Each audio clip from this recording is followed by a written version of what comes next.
Okay વિદ્યાર્થી મિત્રો નમસ્કાર. ફરી પાછા આપણે વિદ્યાર્થી મિત્રો એસએસસી બોર્ડની તૈયારીના ભાગરૂપે અને તમામ બાળકોને મારું કાર્ય છે ઉપયોગી બની રહે એ માટે બીજો દીવાદાંડી 2 આજનું લેક્ચર. તો વિદ્યાર્થી મિત્રો આપની સમક્ષ આજે નવો દાખલો ફરીવાર એક ટ્રીક સાથે. આપણે ગઈકાલ પણ દીવાદાંડી 1માં એક ટ્રીક જોઈ હતી, તો આજે નવી ટ્રીક તમારી સામે બીજી જોઈએ મિત્રો. તો સારું મિત્રો, એક સુંદર મજાના વાક્ય સાથે પ્રારંભ કરીએ મિત્રો. जिंदगी जीना आसान नहीं होता, बिना संघर्ष के कोई महान नहीं होता. जिंदगी जीना आसान नहीं होता, बिना संघर्ष के कोई महान नहीं होता. जब तक ना पड़े हथौड़े की चोट, जब तक ना पड़े हथौड़े की चोट, पत्थर भी भगवान नहीं होता, पत्थर भी भगवान नहीं होता. એટલા માટે વિદ્યાર્થી મિત્રો, બરાબર, અત્યારે જે સમય છે તમારો કિંમતી છે, એમાં તમે મહેનત પુરુષાર્થ કરી લેવાનો છે.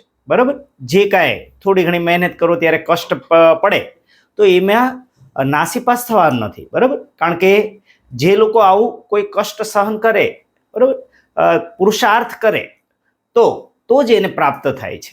સરળતાથી બધું મળતું નથી. સારું મિત્રો, તો હવે આપણે દાખલો જે છે સરસ મજાનો કે ભાઈ સિક્કાવાળો દાખલો છે. બરાબર, કે ભાઈ એક રમતમાં 1 રૂપિયાના સિક્કાને કેટલી વાર ઉછાળવામાં આવે છે? 3 વખત ઉછાળવામાં આવે છે. સિક્કાને કેટલી વાર ઉછાળવામાં આવે છે? 3 વખત ઉછાળવામાં આવે છે. રેડી? તો કે ભાઈ 3 વખત ઉછાળે છે તો સિક્કાના કયા પરિણામ મળે? જો 1 વખત ઉછાળીએ, સિક્કાને 1 વખત ઉછાળીએ મિત્રો, ખાસ સમજી લો, સિક્કો 1 વખત ઉછાળો, સિક્કાને 1 વખત ઉછાળીએ તો કે ભાઈ 2 પરિણામ મળે. કયા ભાઈ? કા છાપ મળે, કા કાંટ મળે. બરાબર, છાપને આપણે હેડ અને કાંટને ટેલ, બરાબર, એ આપણે દર્શાવીએ છીએ. ઓકે, તો 1 વખત સિક્કાને ઉછાળો તો 2 પરિણામ મળે. બરાબર, ઓકે. પછી સિક્કાને 2 વખત ઉછાળો,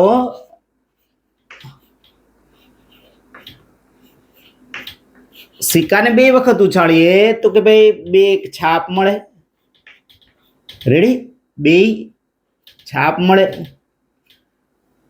પછી છાપ કાટ મળે, પછી કાટ અને છાપ મળે, અને કાં છે બંને કાંટા મળે. ઓકે ઓકે, તો સારું. હવે સિક્કાને 3 વખત ઉછાળીએ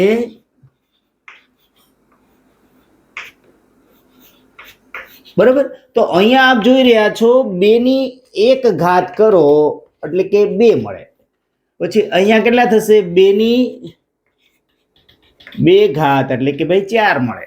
ઓકે, તો અહીંયા કેટલા થશે ભાઈ? જો ખાસ સમજો, સિક્કાને 1 વખત ઉછાળો તો 2 ની 1 ઘાત એટલે 2. સિક્કાને 2 વખત 2 ની 2 ઘાત એટલે 4. તો ભાઈ સિક્કાને 3 વખત ઉછાળો તો કેટલી? 2 ની 3 ઘાત એટલે કેટલા પરિણામ મળશે? 8 પરિણામ મળે. હવે હું તમને ટ્રીક આપું છું કે ભાઈ 8 પરિણામ કેવી રીતે બરાબર લખવા છે. ધારો કે પરીક્ષાના સમયે તમારે પૂછાણો બરાબર દાખલો, તો તમારે શું કરવાનું? 8 પરિણામ પેલા કેવી રીતે? પેલા H 4 વખત લખી નાખો. રેડી? H 4 વખત, પછી T અને T. આપણો દાખલો છે કેટલી વાર સિક્કો ઉછાળ્યો છે? 3 વખત. ઓકે, તો કે ભાઈ 4 વખત H, 4 વખત T. હવે તમે બીજી લાઈનમાં H 2 વખત લખો, પછી T 2 વખત, પછી H 2 વખત અને પછી T 2 વખત. થઈ ગયું ભાઈ? પહેલી લાઈનમાં 4H, પછી 4T, એવી રીતે H 2 વખત, પછી 2 વખત T, 2 વખત H, 2 વખત T. પછી હવે H 1 વખત, પછી T, પછી H, પછી T, પછી H, પછી T, પછી H, પછી T. રેડી? તો મિત્રો થઈ ગયા 8 પરિણામ તૈયાર. બરાબર, એકદમ સરળ રીત કે ભાઈ 8 પરિણામ, આજે 2 નો ઘન 8, તો 8 પરિણામ કયા કયા આવ્યા? એટલે આવ્યા તમારી સમક્ષ.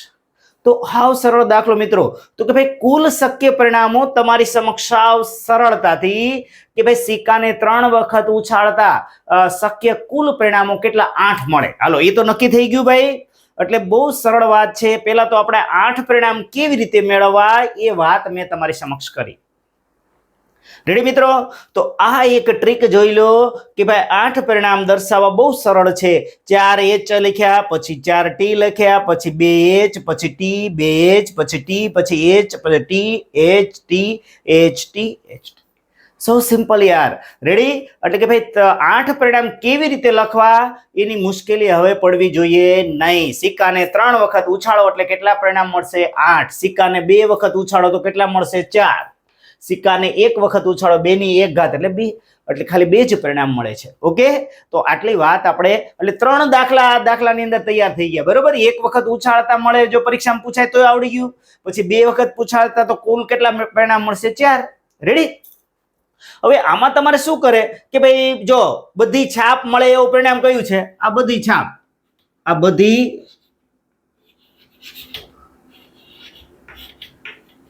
છાપ, પછી આ બધી કાંટા. રેડી? બધી છાપ મળે, બધી કાંટા મળે એવા પરિણામ. પછી 2 છાપ મળે એવા અહીંયા જો આ 2 છાપ થઈ ગયું. આ 2 છાપ. હવે બીજે કઈ છે? યસ, અહીંયા 2 છાપ. આ ખાલી સમજવાની વાત છે મિત્રો. હા, 2 છાપ અહીંયા મળી ગઈ, અહીંયા મળી. યસ, અહીંયા તે 2 છાપ. રેડી? તો આ રીતે ખાલી સમજવાની વાત. પરિણામ તમે સમજી લો એટલે આપોઆપ દાખલો છે સરસ મજાનો આવડી જાય. અહીંયા 1 છાપ મળે છે. અહીંયા કેટલી મળે છે ભાઈ? 1 છાપ. આમાં 1 છાપ. આમાં પછી તમારે જેમ દાખલો કોઈ પણ રીતે પૂછે તો આપણને ખબર હોવી જોઈએ કુલ પરિણામ કેટલા છે? 8. એ તો ખબર પડી ગઈ ભાઈ. અહીંયા કુલ પરિણામ તમારે કેટલા છે? કુલ શક્ય પરિણામો કેટલા છે ભાઈ? 8. રેડી? આ બધા પરિણામ મેં લખી નાખ્યા.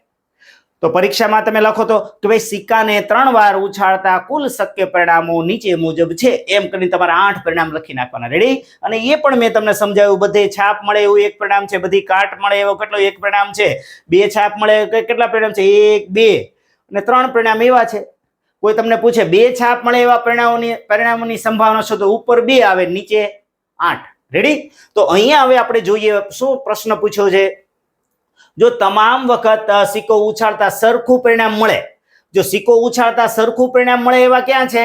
એક તો અહીંયા સરખું પરિણામ મળે એવા 3 છાપ મળે ને 3 કાટ, તો એવા કેટલા પરિણામ થયા? 2. ઓકે, તો 3 છાપ અથવા 3 કાંટા તો હનીફ રમત જીતી જાય છે. તો હનીફ છે એ રમત જીતી જાય. જો 3 છાપ મળે અને 3 કાંટા મળે સિક્કો ઉછાળતા તો હનીફ છે એ રમત જીતી જાય છે. બાકી જગ્યાએ શું થાય છે ભાઈ? કે ભાઈ અન્યથા હારે છે. અન્યથા એટલે આ 2 જગ્યાએ, આ 2 જગ્યાએ, એટલે આ 2 જગ્યાએ અહીંયા છે હનીફ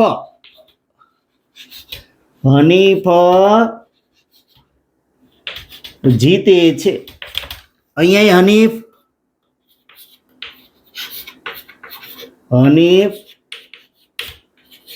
જીતે છે. તો આ 2 જગ્યાએ હનીફ જીતે. શું કીધું છે ભાઈ? એ તમામ વખત સિક્કો ઉછાળતા સરખું પરિણામ મળે એટલે કે 3 છાપ અથવા 3 કાંટા મળે ત્યારે હનીફ રમત જીતી જાય. એટલે આ 3 છાપ મળે, 3 કાંટા મળે ત્યારે હનીફ જીતી જાય છે. અન્યથા હારે છે. એટલે આટલા પરિણામ જે આટલા રે ને બાળકો, એટલા આમાં હનીફ છે. ખાસ સમજી લો, હનીફ હારે છે. રેડી મિત્રો? કેવું સરળ થઈ ગયો દાખલો.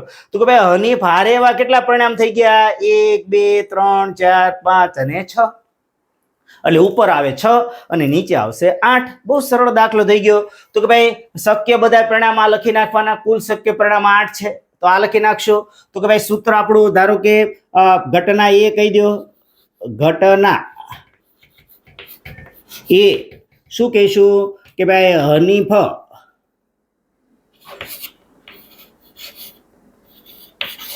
હનીફ આપણે સંભાવના કોની શોધવાની? હનીફ રમત હારે છે.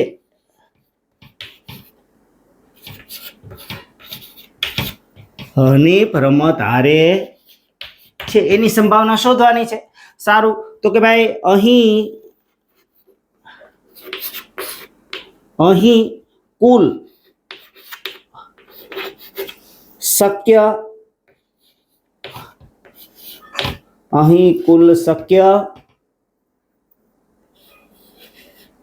આઠ પરિણામોમાં બરાબર, અહીં કુલ શક્ય 8 પરિણામોમાં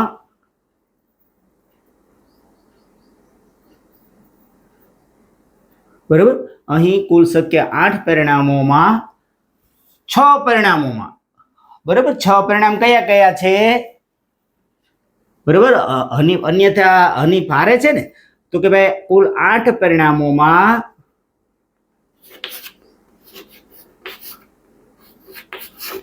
હનીફ હારે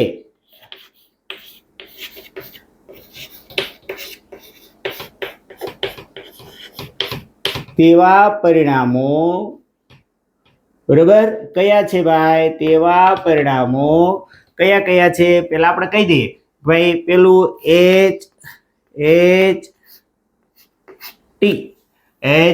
T બરાબર, ત્યાં હારે છે. પછી H T, પછી શું આવશે? H બરાબર, HTT, પછી THH, પછી THT બરાબર, અને છેલ્લું આવશે TT બરાબર. એટલા થયા. અહીં કુલ શક્ય 8 પરિણામો હનીફ હારે તેવા પરિણામો એટલા થયા, કારણ કે હનીફ કઈ જગ્યાએ જીતે છે? સરખા પરિણામ હોય, સરખા પરિણામ 2 છે, એક HHH પછી TT. રેડી? એટલે આમ સાનુકૂળ ઘટના લખાય. ઘટના એને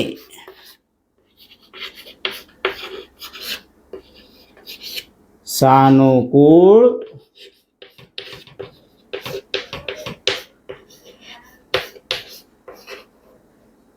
પરિણામોની સંખ્યા કેટલી છે ભાઈ? 6 છે બરાબર. સાનુકૂળ પરિણામોની સંખ્યા કેટલી છે ભાઈ? 6. રેડી મિત્રો? તેથી સૂત્ર તમને આવડે છે બરાબર, એટલે હું સીધું લખું છું બાળકો, ખાસ સમજી લો. ઉપર લખશું ઘટના એને સાનુકૂળ પરિણામોની સંખ્યા છેદમાં કુલ પરિણામોની છે, એટલે ઉપર આવશે 6 અને નીચે કુલ પરિણામ કેટલા છે? 8. તો કેટલા થયા ભાઈ?